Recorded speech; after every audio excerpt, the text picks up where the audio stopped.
Pipo was a pit bull who had endured many difficult days in his past. I first learned his story when I saw him in a quiet corner of the shelter. His eyes were like a deep sea that spoke of the pain he had suffered.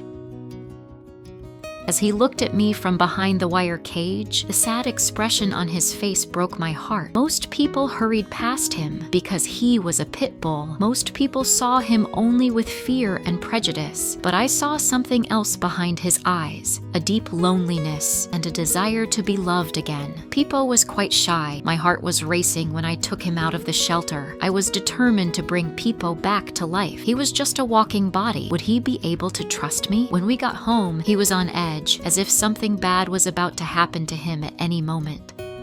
I reached out to him and he timidly pulled away. This moment made me think, gaining trust takes time, just like healing a wound. Pipo wandered around every corner of the house but couldn't relax. At night, he would bark at even the slightest sound and was afraid of shadows. Sometimes he would crawl under the couch and stay there for hours. I didn't try to get him out from there or when he wanted to escape.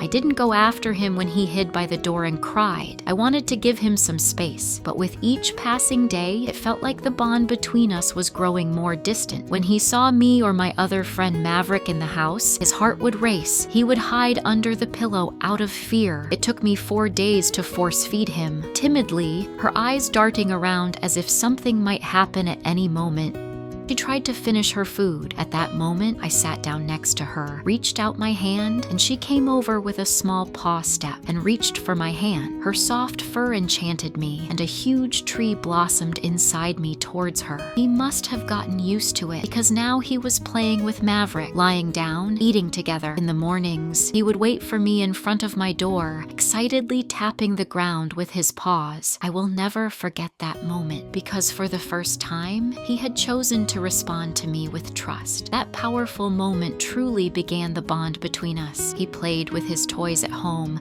making funny noises. Those sad eyes were now replaced by a curious, sparkling gaze, and I realized that Pipo had changed not only my life, but his own as well, because he had learned to trust again. The dog I saw in the early days, afraid of everything, was gone. The weary spirit in his eyes had turned to joy. Sometimes, at a local shelter not far from your home, dozens of creatures hungry for love are waiting for you. And who knows, maybe the greatest friend who will change your life is waiting for you there. Today, Pipo is the joy of our home. Even if he doesn't laugh, his happy sounds and wagging tail remind me every day, no matter how painful the past may be, it can be rewritten with love. And maybe as you watch this video, you should take the first step to find your own Pipo.